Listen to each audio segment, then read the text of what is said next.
ते तुला करावंच लागेल. आजपासून तुझा अभ्यास सुरू. अहो पण लोक काय म्हणतील? किती बदनामी होईल आपली.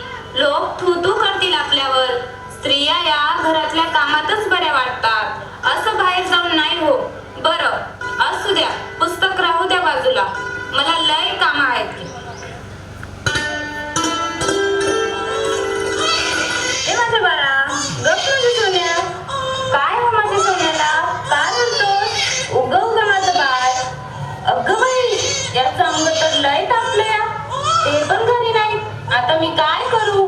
अल्ले झालं माझं बाळ. शांत हो माझ्या राजा. सावित्री, अगं सावित्री, किती रडते तुझं बाळ? काय झालं त्याला? हो ग पारू, रात्रीपासून लय रडायला लागलाय बघ. काय ठाऊ काय झालंय, अंग बी लय तापलंय. अगं सावित्री, याचं अंग तरी स्तव आणि तापलं या. हो ग पारू, आता मी काय करू? अगं सावित्री, ही तर बुधबारा आहे, बुधबारा. काय? भूत बाधा? माझ्या लेकराला भूताने पकडलंय? नाही, असं होऊच शकत नाही. होय ग, असंच झालंय. याच्या पापण्यात तर बघ कशा लाल झाल्याय. अगं तुझं पोरग लय तापलंय.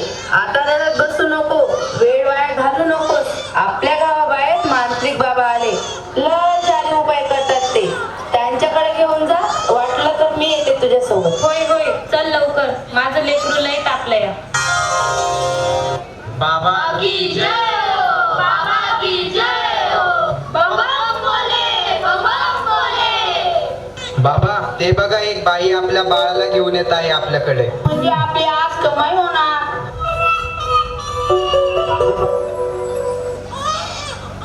बाबा, माझ्या बाळाला वाचवा हो, माझ्या बाळाला वाचवा. त्याचं अंग इतकं सारखं दाबलंय बाबा. काहीतरी करा बाबा, काहीतरी करा. माई, घाबरू नकोस. मी तुझ्या बाळाला पूर्णपणे बरं करीन. माई, तुझ्या बाळाला तर भूतबाधा झालीये. कसली भूतबाधा बाबा? माई, तुझ्या बाळाला तर विहिरीतल्या भूताने झपटलंय. काय? विहिरीतल्या भूताने? मग काहीतरी उपाय सुचवा बाबा. मी माझ्या बाळासाठी काही पण करणार. माई, तू काळजी करू नकोस. बाबांवर विश्वास ठेव. सगळं काही चांगलं होईल. फक्त थोडा धीर धर. धीर धरू बाबा, कसा धीर धरू? माई, तुला फक्त एक काम करायचंय. तुला तुझ्या बाळासाठी बळी द्यावा लागेल. म्हणजे एका बकऱ्याचा नैवेद्य द्यावा लागेल. ठीक आहे बाबा, मी माझ्या बाळासाठी वाटेन ते करीन. पण माझं बाळ वाचलं पाहिजे. माझ्या बाळाला वाचवा बाबा. माई, तुला काहीच करायची गरज नाही. तू फक्त पैसे दे, बाकी सर्व आम्ही बघू. ठीक आहे बाबा, मी वाटेल तेवढे पैसे देईन. पण माझं बाळ वाचलं पाहिजे. हा घे अंगारा. दिवसातनं 2 वेळा लावत जा बाळाला. बाबा की जय हो, बाबा की जय हो. बम बम बोले, बम बम बोले.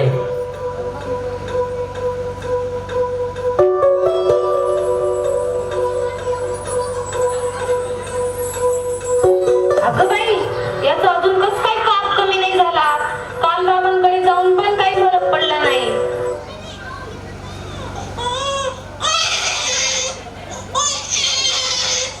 अगं किती रडतोय तो. तुला किती वेळा सांगितलं त्याला दवाखान्यात घेऊन जा म्हणून, पण तू काय माझं ऐकत नाही. अहो ऐका ना, चिडू नका.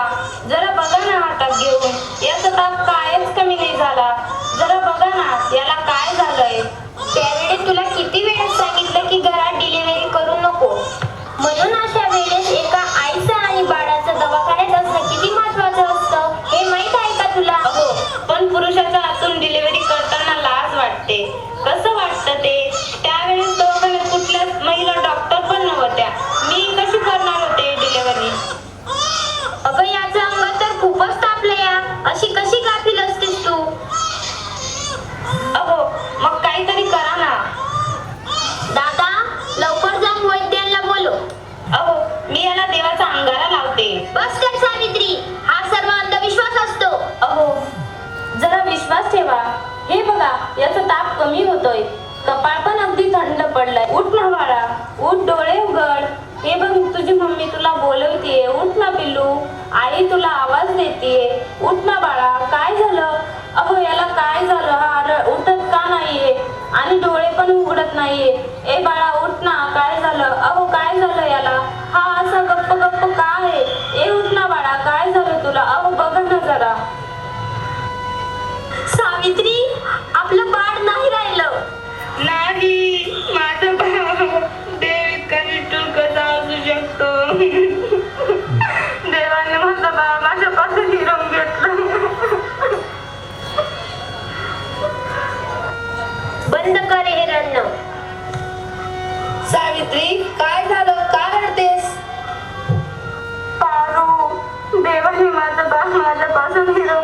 असं कसं झालं?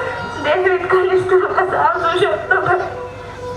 देवाने नाही, तुझ्या हट्टाने आणि अंधविश्वासाने आपला बाळ हिरवून टाकला.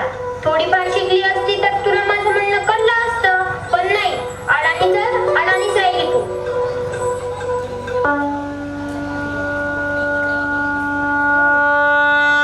आणि अशा प्रकारे सावित्री न शिकल्यामुळे तिने आपल्या बाळाचा जीव गमावला आणि निश्चय केला की आता मी अडाणी राहणार नाही. आता मी अडाणी नाही राहणार मी अडाणी. मी शिकेन, नक्की शिकेन. कारण उद्या एखाद्या कुणी आईला उपचाराच्या कमतरतेमुळे आपल्या बाळाला मुकावे लागणार नाही. मी शिकेन, नक्की शिकेन. शाबास सावित्री, मला तुझ्याकडून हीच अपेक्षा होती. आग्रहाने सावित्री शिकू लागली, अभ्यास करू लागली. अगं बाई, मला माहीतच नव्हतं. सूर्य हा पृथ्वीच्या भोवती फिरतो. सूर्य पृथ्वीभोवती फिरत नाही, पृथ्वी सूर्याभोवती फिरते, समजलं? लाज शर्म सगळी विकून खाल्ली आहे ह्या सावित्रीने.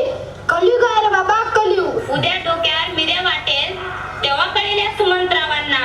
असं कोणी शिकवतं का आपल्या बायकोला? यामुळे सगळं जग नष्ट होईल. बघत राहा तुम्ही.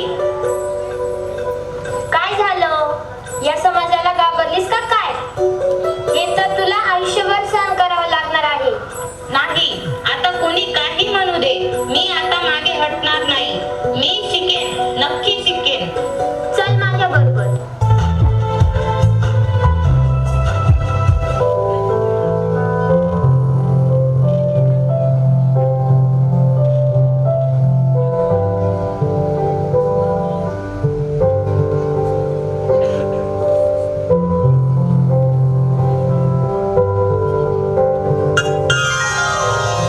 सावित्री, तुला शिष्यवृत्ती मिळाली आहे. तुला अमेरिकेला जावं लागेल. हे घे तुझं अमेरिकेचं तिकीट. काय? अहो, पण तुम्ही मला एकटीला एक कसं शक्य होईल? सावित्री, स्वतःला एवढी कमी का समजतेस? एवढं शिकून काय उपयोग? शेवटी अडाणी तर अडाणीच राहिली तू. आता मी अडाणी नाही राहिले. सुमंतराव आहेत का घरात? तुमची दिल्लीहून तार आली आहे. सावित्री, ए सावित्री, तुला दिल्लीहून तार आलीये. तुला दिल्लीला जावं लागेल. तुझा सत्कार होत आहे. काय? आज हे फक्त तुमच्यामुळे शक्य झालं, नाहीतर मी एकटी काहीच करू शकली नसती.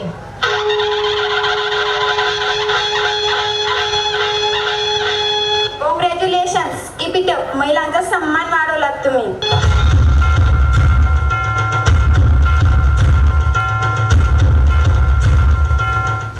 आज माझ्या हातात डॉक्टरकीची पदवी नसून उद्याच्या त्या सोनेरी क्षणांची ती चावी आहे, जिच्यावर आजपर्यंत फक्त अंधविश्वास व नकारात्मकतेचे कुलूप लागले होते.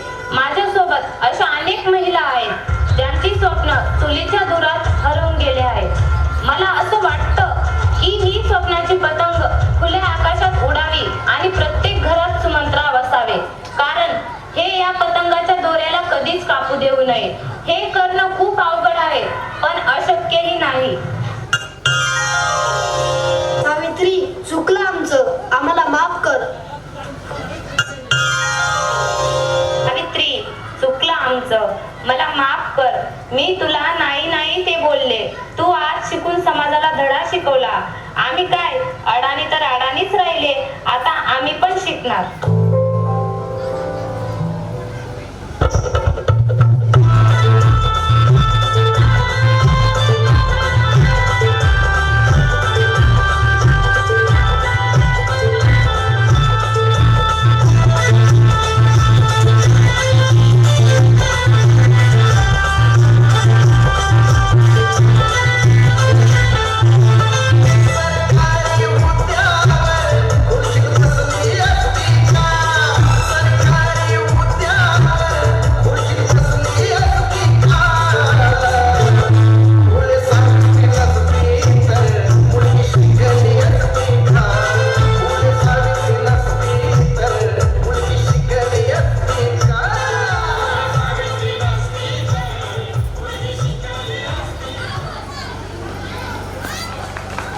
त्यांच्यासाठी पण जोरदार टाळ्या होऊन जाऊ द्या.